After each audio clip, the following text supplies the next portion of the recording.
Jumpa lagi kita di RKIA Channel. Hari malam ini kita mendapatkan tamu kehormatan, sahabat yang luar biasa, seorang yang banyak peran di dalam dunia kerelawanan, relawan politik, relawan Jokowi siapa lagi, Sekjen Projo, tapi hari ini hadir sebagai seorang pribadi, Mas Handoko. Siap. Selamat malam Mas Handoko. Halo Mas, iya Mas, sehat Mas? Alhamdulillah, yang penting sehat dulu kan. Alhamdulillah, agak batuk ini. Oh, iya. Iya. Tapi nggak apa-apa. Cuaca lagi kurang sip. Nah, ini gini Mas Handoko, banyak teman-teman yang sudah melihat YouTube yang kita masukkan, yaitu dengan tema siapa Jokowi, nanya, lu tuh Mas Handoko mana ke orang muncul-muncul? Maka baru malam ini ya. Telat ya. Masih, karena ini kan baru siapa Jokowi itu kita munculkan saat kala hari ulang tahun Pak Jokowi kemarin. Itu baru muncul kita ide punya siapa Jokowi. Gitu. Nah, yang saya ingin tanyakan dan teman-teman ingin bertanya, kenapa Mas Handoko itu kok suka dengan Pak Jokowi dan mendukung Pak Jokowi, itu cerita awalnya itu gimana gitu? Awal mula. Kok iso jatuh cinta sama seorang Jokowi kok tiba-tiba dukung itu ini? Asbabun nuzul. Iya. Kemudian menjadi organisasi, kemudian menjadi ini, menjadi itu, dan berkembang terus gitu. Saya itu tahun segitu saya tinggal di Malang, Mas. Iya, kan Jawa Timur kan dulu ya. Di Malang, ya, di Malang. Nah, di tahun 2013 itu kawan-kawan di Malang, karena ada komunikasi dengan kawan-kawan di Jakarta, ya bisik-bisik lah, terus ngajak-ngajak urusan Pak Jokowi, ya kan. Aku enggak kenal Mas. Saya kenal ya? Enggak kenal. Sopo Jokowi saya ngerti ya, lah. Taunya wali kota Solo. Udah gubernur waktu itu. Udah gubernur. Saya enggak kenal. Ya enggak pernah ketemu. Iya kan? Iya. Ya, ini namanya kita di Malang. Iya. Wong saya ini di Malang bukan siapa-siapa lah ya, bukan siapa-siapa. Terus ada kawan-kawan di Malang itu ngajak, terus kemudian kita berkumpul. Melakukan beberapa kali rapat-rapat, terus disampaikan ide soal projo, ya kan gerakan mendukung Pak Jokowi.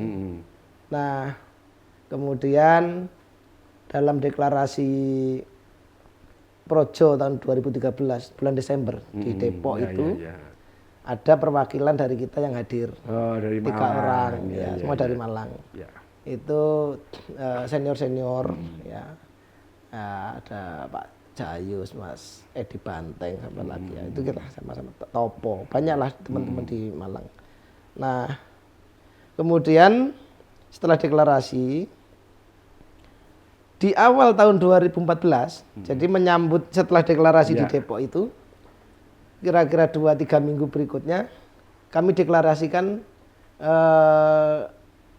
projo ini di Candi Badut di Malang. Waktu itu hadir koordinator nasional, namanya Budi Aris Setiadi. Oh gitu. Ya. Dulu projo koordinator nasional ya. Koordinator nasional itu namanya Budi Aris Setiadi. Terus ada senior yang kemudian jadi ketua Dewan Penasihat Projo, itu almarhum Mas Gunawan Wirosaroyo. Oh, Gunawan Karanganyar. Masih PDIP itu, tokoh PDIP. Ya, beliau hadir dari Karanganyar ke Malang. Dan memang waktu itu relatif hampir semuanya adalah kawan-kawan yang punya keterkaitan sejarah dengan PDI Perjuangan. Oh iya. Saya dulu yang kultural terutama. Ya, karena struktural kan ikut partai. Kayak saya dulu, karena aku dulu di Malang itu tahun 96 ketika saya mahasiswa. Ya melu Promek. Oh, ya kan? Promek. Ya. Terus pemilu 99 itu juga bantu PDI Perjuangan Kota Malang. Itulah kawan-kawan aktivis inilah yang kemudian menemukan momentum ngumpul dari kelompok nasionalis terutama. Banyak tokoh-tokoh senior di Malang, ya kan? Ada Mas Dimi, ada Mas Buko, itu senior-senior. Ada ada yang itu apa dulu partainya PPDI. Ya, PPDI, ada Ya, PNI. ada yang dari PNI, Ya, ada juga Mas apa namanya dari apalagi pelopor macam-macam kan dulu Pak. Iya. Ya kan? Rahma ya, pelopor iso matur Rahma Yes, itu lah. banyak lah itu Ya. kemudian ngumpul lah di Iya, situ, iya. ngumpul di situ dalam sebuah gerakan mendukung Pak Jokowi. Ya. Kalau alasannya apa ya Mas alasannya ya?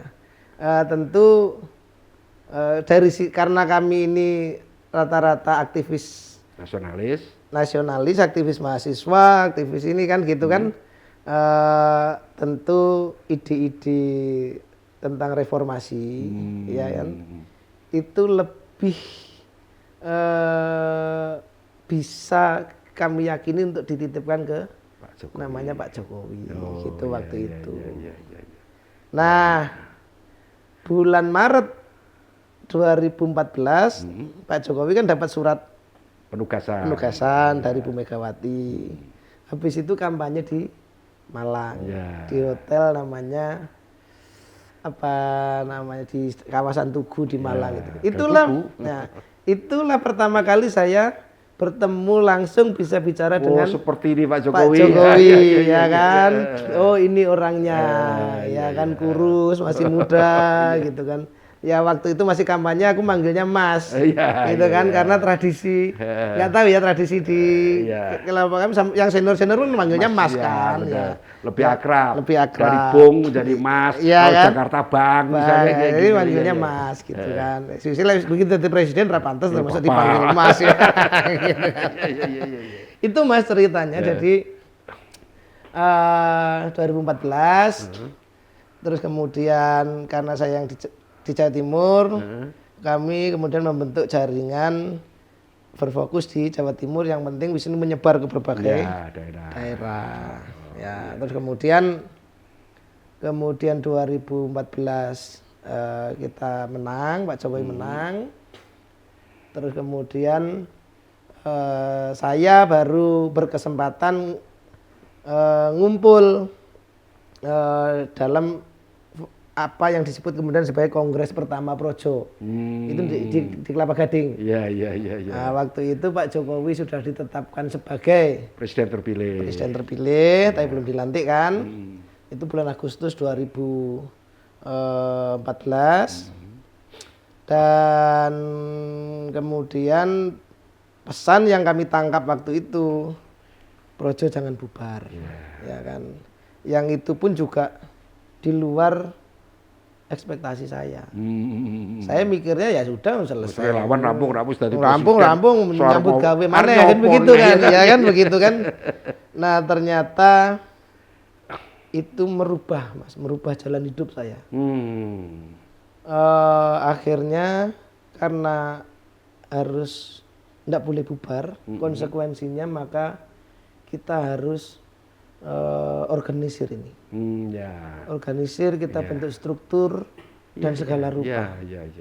Dan oleh tim formatur waktu itu ada 8 orang diketuai oleh kawan Budi Aristiadi. Saya diminta di Dewan Pimpinan Pusat. Ojo no kampung neh le kira-kira gitu ya. Iya. Tapi kemudian kan lah aku ini di Malang. Iya. Gitu kan. Iya. Maka saya melakukan kontemplasi, Mas. Oke. Iki gimana ini ya, gitu kan? Karena ya saya selepas pemilu 99 itu praktis tidak bersentuhan dengan dunia politik. Iya. Karena saya bekerja, Mas. Bekerja di sebuah perusahaan, ya perusahaan nasional gitu. Dan kemudian di tahun 2009 saya keluar dari perusahaan, saya membangun bisnis, gitu kan, ya bisnis ele-elean lah ya, gitulah, gitu. Nah, terus hasil dari perenungan saya, akhirnya saya berkesimpulan, oh ini kayaknya tugas hidup saya ini jadi jalan politik ini. Ya. Maka setelah itu saya putuskan saya akan pindah ke Jakarta. Oh gitu ya? Iya. Jadi kalau orang lain mungkin pindah ke Jakarta itu berkarir atau apa, ini jadi relawan. Kacau kan? Iya. Nah, pengembangan dari relawan, aku butuh jaringannya akeh ini. Karena orang wira swasta ya kan? Iya kan? Akhirnya begitu anak saya naik kelas, nanti di bulan sudah di 2015 setelah anak saya naik kelas, sehingga proses pindah sekolah segala macam lebih mudah kan? Iya. Saya putuskan saya pindah Jakarta. Maka sejak itu saya pindah ke Jakarta. Di Jakarta, ya. Yang ya sorry kawan-kawan saya cukup heran atas alasannya sebetulnya. Apa gitu? Iya kan? Ya, ngapain pindah Jakarta? Mau jadi relawan politik kok seserius itu gitu. Relawan ya relawan aja kan gitu kan. Ya.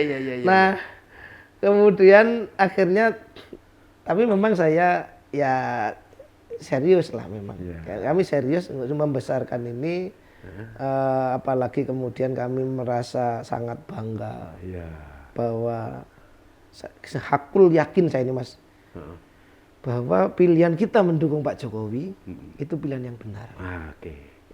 Itu yang kemudian menebalkan keyakinan kita untuk optimisme dalam hidup ini. Untuk memperkuat organisasi, membangun jaringan. Akhirnya kita serius di situ, terus bergerak dan di 2017 saya menjadi sekjen sampai hari ini. Di perjalanan itu ya banyak cerita sebetulnya. Iya, pastilah. Gitu Mas. Ceritanya ngono Mas. Dinamikanya selalu ada.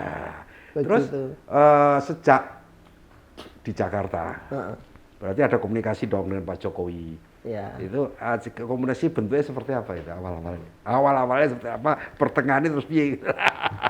Ya tentu saya yang anak kampung, anak gini loh ya, saya ini kan orang desa Mas. Iya.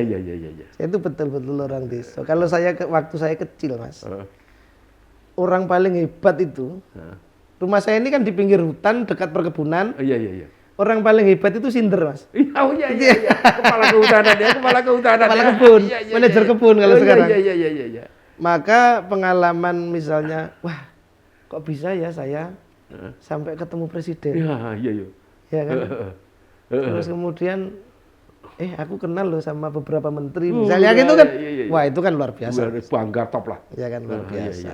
Iya. Nah, kemudian memang 2017 saya jadi sekjen. Ya pertama kan adalah pertemuan dengan yang dengan Pak Jokowi meskipun enggak jarang lah ya, tapi kemudian kebetulan Rakernas 3 Projo di Kelapa Gading juga saya ketua panitianya. Ya kemudian saya punya kesempatan dan itu pengalaman saya pertama berpidato di depan presiden. Ngeri. Ya deg-degan orang gimana ceritanya? Sembuh salah ya enggak ngerti lah ya. Iya. Setelah itu kan memang saya cukup banyak kesempatan berinteraksi dengan presiden, terutama menjelang Pilpres 2019 yang kedua. Menuju periode kedua. Iya. Di mana saya ini ya Mas Kris kan tahu, saya ini jadi narahubung saya ini kan ya kan. Jadi tukang karena dalam satu pertemuan di Bogor itu kan. Pertemuan di Bogor itu Pak Jokowi menunjuk saya, beliau bilang kan waktu itu saya koordinasinya melalui Mas Handoko gitu kan. Iya. Ya tentu ini sebuah kehormatan. Iki gimana nih caranya mengkoordinir para jagoan-jagoan ini kan? Gitu kan? Ya kan. Nah kemudian kita kan secara rutin kan kemudian sering bertemu presiden kan. Ya tentu itulah kemudian menjadi banyak cerita tentang Pak Jokowi lah. Gitu. Kesan pribadi tentang sosok Jokowi menurut seorang Handoko ini gitu. Kesan yang paling berkesan banget di kolbu, di nurani kita itu apa? Jadi gini. Tentu banyak kesan. Yang paling karena itu tadi Mas, aku ngomong desa Mas. Iya. Orang Jawa desa gitu kan. Saya merasakan bagaimana merakyatnya Pak Jokowi. Oke. Gitu. Itu yang paling berkesan buat saya. Misalnya begini deh. Suatu hari kan adik iparnya meninggal kan. Ya. Adik iparnya meninggal. Iya, istrinya Mbak Ida. Saya datang Mas ke Solo. Begitu saya datang di Solo, saya merasa, lho iki kok koyo ning tanggoku ya. Oh iya. Kayak di kampung saya ya. Iya. Ya kan? Tidak nampak ini sebuah Istana Presiden. peristiwa yang ini adik iparnya presiden loh. Iya. Ya kan? Saya masuk ke rumahnya Mbak Ida lewat garasi yang di situ banyak ibu-ibu yang lagi rewang. Udah persis sama kayak di kampung. Iya. Gitu kan. Kemudian pada kesempatan itu juga saya berkesempatan menemani Pak Jokowi. Saya ingat betul waktu itu di depan jenazah, di depan peti mati itu Pak Jokowi, saya, Mas Ganjar, terus sama siapa itu dari wakil wali kota Solo atau apa, saya lupa. Rudi. Bukan satunya, kan sudah. Oh, ini udah Pak Purnomo. Ya mungkin itu ya, saya lupa. Jadi kesederhanaannya dan bagaimana merakyatnya Pak Jokowi itu yang saya pikir luar biasa. Ya kan? Ini presiden, Bos. Iya, betul. Mau misalkan oke presiden standarnya tinggi nggak apa-apa. Iya, wajar aja. Presiden Bos ini, Bos. Iya. Ya kan? Pak Jokowi enggak ya? Enggak. Ya kita tahu kalau misalnya misalnya pengalaman saya ini pertama kali makan di istana misalnya. makan siang ini di istana sama presiden. Iya. Alah menunya ya gitu-gitu aja. Ya kan? Kan enggak kayak pete. Ya kan kalau orang ngomong istana kan kayak bayangannya kayak negeri dongeng. Iya. Ya ternyata enggak, ya sama aja makan. Mie lagi, bakso lagi. Tapi itulah yang paling berkesan buat saya Pak Jokowi itu kebersahajaannya. Ya. Kemudian bagaimana bisa menghargai orang, bicara dengan rakyat rakyat bawah. Iya. Itu luar biasa. Santun ya. Gitu, santun. Dan memang kan orang mungkin dalam kepentingan politik misalnya, oke lah mungkin kalau kita lagi nyalon bupati, nyalon gubernur mungkin kita pura-pura ramah misalnya ya. Ya kan? Iya. Tapi Pak Jokowi ini natural, Mas. Oh, natural. Nggak dibuat-buat lah ya. Nggak dibuat-buat. Iya. Ini misalnya ini di Kongres Projo kedua di Kemayoran, ya kan? Saya kan ajak istri saya, ya kan? Ya istri saya wong desa juga. Iya. Ya kan? Terus kemudian saya kenalkan Pak, niki rakyat kula. Gitu. Ya kan? Kemudian bagaimana Pak Jokowi menyampaikan ke istri saya, Bu, matur nuwun lho nggih Bu. Gitu. Lu kan yo bojoku seneng to Mas. Ngantek saene no. Lah iya. Pak Jokowi cepet urus gitu. Ya itu hal-hal semacam itu yang saya pikir hal sepele ya. Kelihatannya ya sepele tetapi berkesannya luar biasa ya. Matur nuwun seorang istri ya. Iya, bagaimana seorang presiden kemudian ke istri saya itu Bu matur nuwun nggih Bu gitu. Ngeri ya, istri langsung ngeri kali gitu. Iya, artinya langsung dia memaafkan saya pergi kemana-mana itu langsung dimaafkan itu aja. Jadi exit permitnya ngurusi Pak Jokowi ya. Gitu. Langsung ya cepet boleh gitu ya, karena pernah diucapin ya. Gitu. Iya. Ya kemudian ya itulah yang sampai bahkan ya akhirnya alhamdulillah misalkan karena satu waktu saya berkesempatan Pak Jokowi berkenan untuk datang ke kampung saya di Banyuwangi. Oh iya. Gitu. Itu akhirnya ya alhamdulillah saya bisa mengenalkan Pak Presiden, niko ibu saya. Ya kan? Orang tuanya bangga banget dong. Ya alhamdulillah. Datengin presiden. Ya enggak di rumah, di acara, tapi di kampung saya. Iya. Gitu.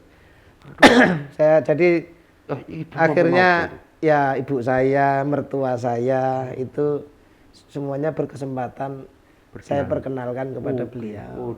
Gitu. Jadi ya tentu ini kan kita ngomong pengalaman ya, Iya, sebuah pengalaman Iya. yang saya pikir nggak banyak orang bisa Mengalami, ya. mendapatkan itu. Betul, betul, betul. Gitu Mas. Iya, iya. Ya hal-hal semacam itulah yang kalau saya berkesan. Luar biasa. Kalau ya. dalam konteks lainnya misalkan kepiawaian politik dan segala itu macam itu biasa. sudah ini ya.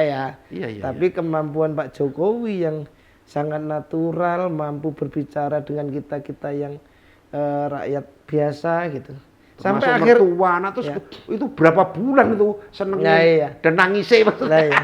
Sampai saya ini ada Mas. Saya ini nggak bisa berbahasa Indonesia sama Pak Jokowi. Oh gitu ya? Iya, iya, iya. Jawa terus Saya mesti ngomong Jawa kan? Iya tak? Iya, iya, iya, iya. Saya nggak pernah bahasa Indonesia Pak Jokowi. Iya, iya, iya, iya, iya.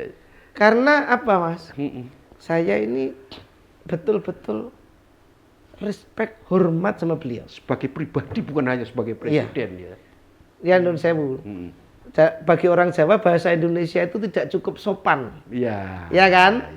Ketika kita harus bicara dengan level kesopanan tinggi, Iya, sulit ngomong bahasa Sulit. Indonesia. Iya, iya, iya, iya. ya akhirnya saya ngomong bahasa Jawa mesti. Iya, iya, iya.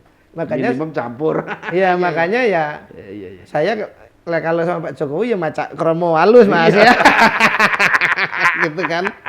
Mau tidak mau, tidak terjadi mau, itu ya. terjadi. Iya, iya, iya. Ya kesan-kesan semacam itu loh. Iya, iya, iya, iya. Gitu. Nah, ada nggak Pak Mas Handoko perubahan sikap yang Mas Handoko lihat dari seorang Jokowi, baik sebelum dia menjadi presiden, setelah menjadi presiden 2 periode, ada nggak perubahan pola komunikasi atau perubahan gimana yang dirasakan? Enggak. Jadi gini ya maksud saya, Iya, dengan sepowerful itu, iya, iya, iya. misalnya ini Pak Jokowi mau tinggi hati, mau jumawa, mau wajar ini aja presiden, ya kan? wajar, Presiden, ya kan? Nah, Tapi beliau enggak, ya? tetap gesturnya, bahasanya itu sangat mengorangkan dan beliau itu sangat mendengarkan. Oh, pendengar yang baik ya? Pendengar yang sangat baik. Saya gini, kasarannya makanya kalau saya ditanya Pak Jokowi, saya beberapa kali ditanya oleh beliau tentang satu hal gitu. Saya nggak kepedean, cuman saya yang ditanya. Iya, iya, iya. Iya kan? Pasti beliau ngambil dari Banyak banyak. pihak, iya, Iya iya, kan? iya, iya. Dan itu sehingga yang menurut saya itu menjadi faktor bagaimana Pak Jokowi bisa dengan cepat beradaptasi. Ya gini lah, dari wali kota ke gubernur itu satu hal. Iya, iya, iya. Gubernurnya DKI lagi. Iya. Iya kan? Ini kan bukan transformasi yang nggak gampang, Mas. Iya, benar, lompatannya luar biasa. Ya kan? Butuh transformasi yang cepat dan ini. Baru 2 tahun jadi gubernur, presiden. nah, jadi presiden. Ini lompatan lebih gila lagi. Iya, iya, iya, iya. Ya kan? Iya, iya, iya. Jarang terjadi lah itu. Jarang terjadi. Ya, kita akan sulit lah menemukan sejarah itu Di lagi. dunia ini bukan Di mana-mana, ya kan? Kemudian tetapi Pak Jokowi dengan sangat baik mampu bertransformasi. Ya kan dulu orang yang ngeremehin ada presiden potongannya kayak ngono misalnya gitu kan. Iya, iya, iya. Wong desa, wong kampung. Selesai, Bos. Iya, iya, iya. Iya kan? Iya, iya, iya, iya. Enggak ada lagi orang sekarang yang berani meragukan Pak Jokowi. Iya, boneka lah. Iya, Boneka mau yang sopo. boneka lah, yang apalah gitu. Boneka Mega. Iya. Kejawab semua. Iya, iya. Dengan bagaimana kemudian Pak Jokowi punya strategi-strategi yang enggak kepikir kan sama orang. Iya, iya, betul. Out of the box. Yang out of the box Iya, iya. dan berani mengeksekusi. Iya, iya, iya. Gitu. Jadi memang semua orang merasa Pak Jokowi itu pendengar yang baik intinya itu. Pendengar kan? yang baik. Dan eksekutor yang baik. Iya. Nah, ada nggak sesuatu yang Mas Handoko pernah menyampaikan kepada beliau merasa yang disampaikan bermanfaat buat rakyat dan dieksekusi oleh presiden? Ada, Mas. Oh iya, apa? Misalnya, yang menarik ini. Kalau ini kaitannya dengan reforma agraria. Oh iya, iya, iya. iya. Reforma agraria. Terutama redistribusi Karena lahan. kita bicara khusus itu. Redistribusi itu ya. Redistribusi lahan. Itu penting ini nanti harus ada season khusus ini. Boleh. Oke, nanti kita bicara lagi lah soal itu. Tentang redistribusi. Ya, redistribusi itu penting karena kita harus bahwa Pak Jokowi tidak hanya membangun secara fisik, tetapi juga memfasilitasi rakyat dalam bentuk sertifikasi tanah, dalam bentuk tanah dan sertifikatnya, membagi tanah milik negara menjadi milik rakyat.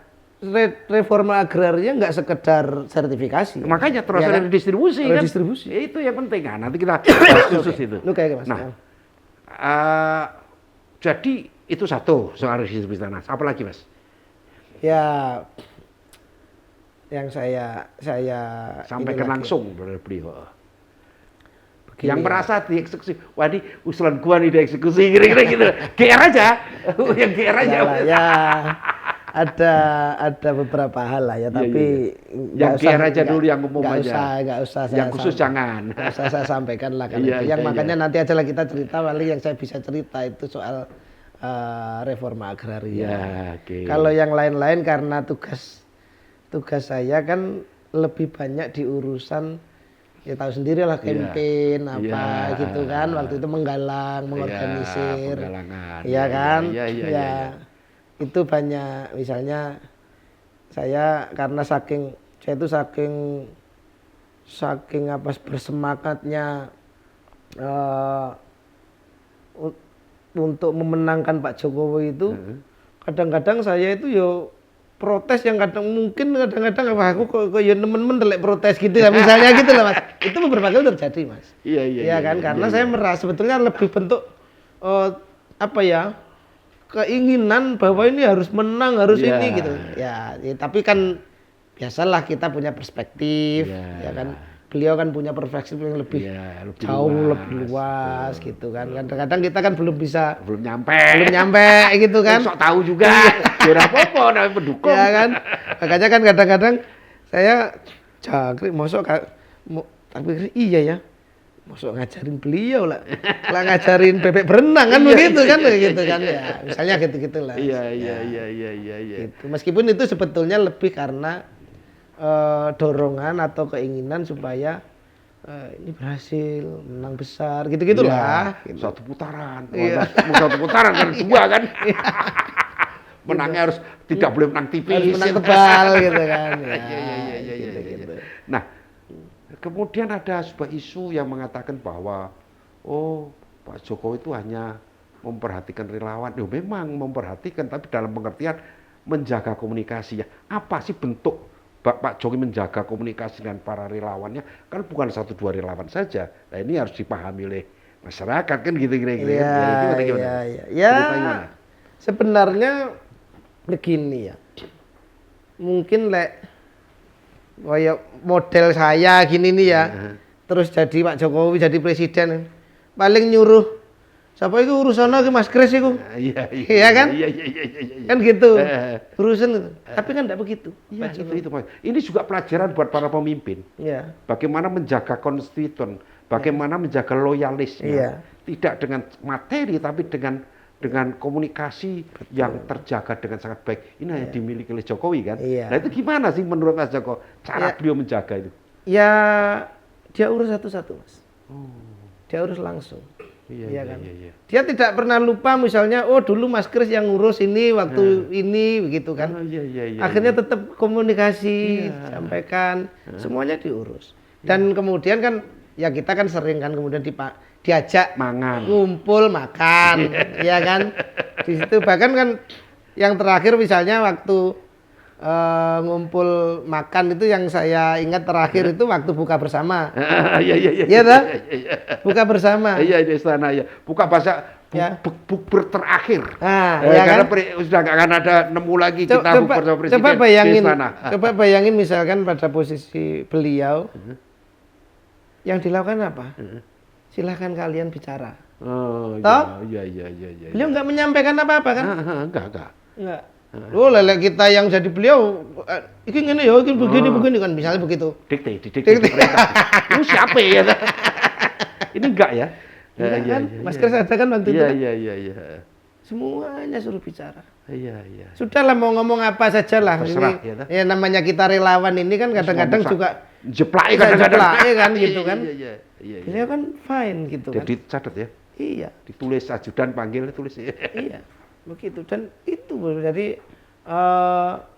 itu menjaga hubungan yang enggak sekedar biasanya kan politik itu kan lebih transaksional ya. Iya, itu maksud saya. Iya kan? Iya. Kalau ini kan tidak. Kan enggak ada kan? Kan enggak gitu. Sehingga kita kemudian Pak Jokowi ini kemudian betul-betul mampu menggerakkan relawan rakyat. Sebenarnya yang dibilang relawan itu ya Rakyat ya itu. bukan kita aja, itu Iya, dibawa banyak. makin banyak. Banyak banget. Bagaimana ini rakyat bau mengongkosi dirinya sendiri untuk berkampanye. Iya, betul. Itu kan luar biasa, Mas. Dan Pak Jokowi bisa menjaga itu semua ya. Ritmenya, komunikasinya. Bisa mengurus gitu ya. Terus selama 10 tahun terakhir. Luar biasa. Gitu. Jadi ini Pak, menurut saya pelajaran buat para pemimpin yang lain, gubernur, presiden, agar supaya tetap bagaimana membangun komunikasi pribadi dengan para pendukungnya pribadi. Kalau ada pendukung yang seperti kelembagaan, itu secara partai politik, beliau juga ada caranya sendiri kan. Iya, betul. Tapi di dalam membangun dan menjaga komunikasi relationship dengan relawan-relawannya, itu juga ada caranya sendiri ya. Ini yang tidak dimiliki oleh siapapun. Sehingga kemudian orang bergerak itu memang tidak berdasarkan nanti kita dapat apa. Iya betul. Dan betul-betul volunteerism. Iya kan? Keterhormatan diri, kebanggaan diri ya. Nah, emang misalnya Mas Kris ini mulai ngurus Pak Jokowi dari zaman gubernur. Emang terus kemudian jadi kaya raya gitu. Iya, enggak juga ya. Enggak juga kan ya, ini kan artinya kan tidak karena imbalan begini. Enggak ada imbalan belas. Iya, ya enggak jadi pejabat juga toh? Enggak juga. Gitu kan. Ini luar biasa ya. Itulah memang kalau hadiah dari Pak Jokowi mangan, diundang makan bakso, makan soto ya. Tapi itulah ya kemudian memang Pak Jokowi ini adalah sosoknya itu mampu menggerakkan orang.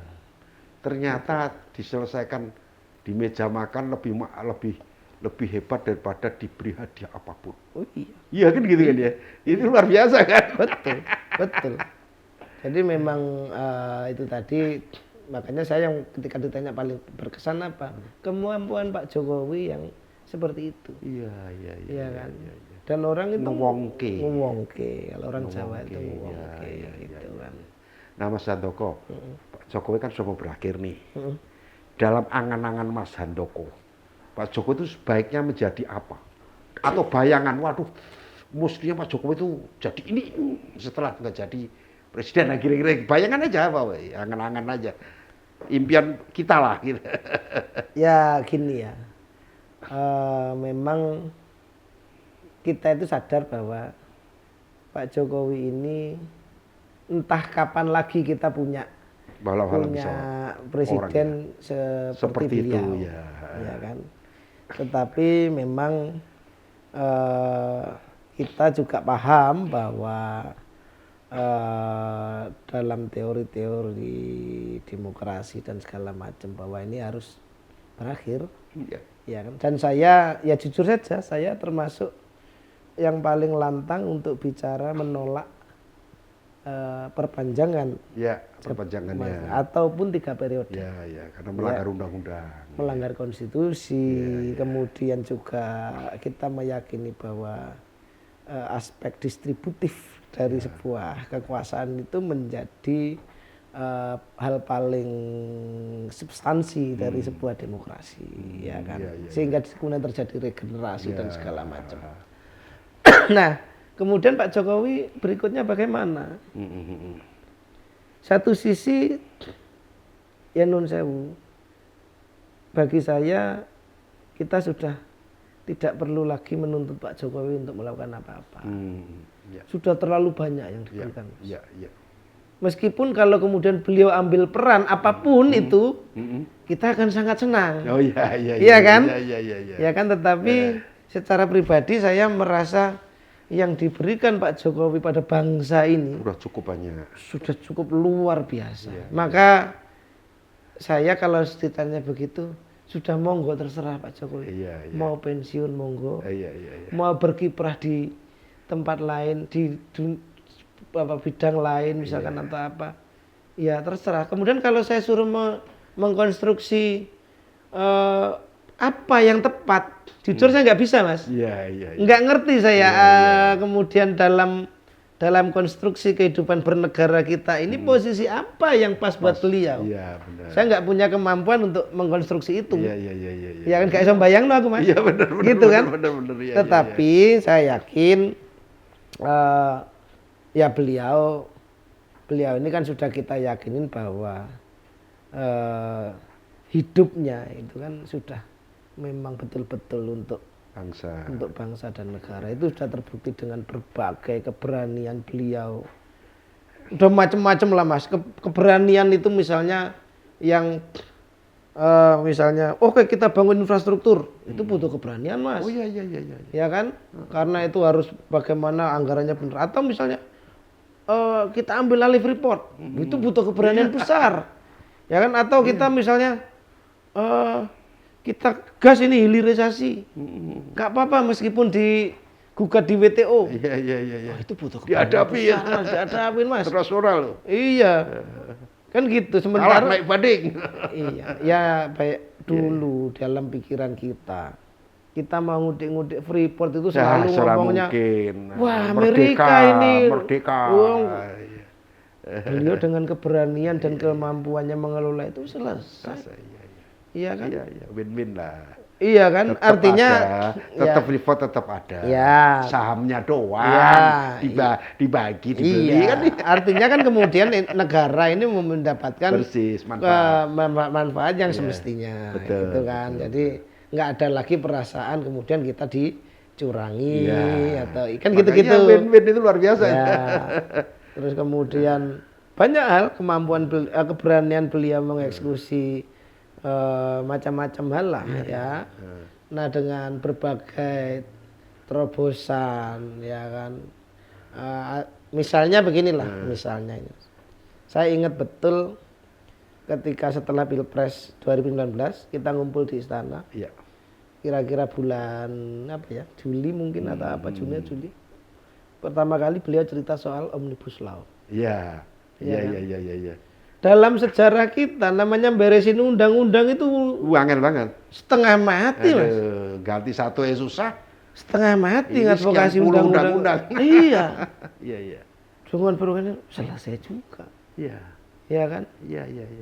Banyak sekali. Kalau soal itu banyak sekali. Dan makanya saya kemudian tidak ada, kalau buat saya sudah tidak ada lagi ungkapan yang pas lain ya sudah matur nuwun Pak Jokowi gitu kan. Ya memang sudah, di detik terakhir ini istilahnya tidak ada hal ucapan yang layak diberikan pada seorang Jokowi kecuali terima kasih Jokowi. Dengan segala hal yang sudah dilakukan.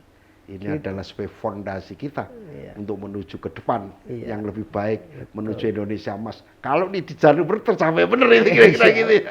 Betul, bisa Mas.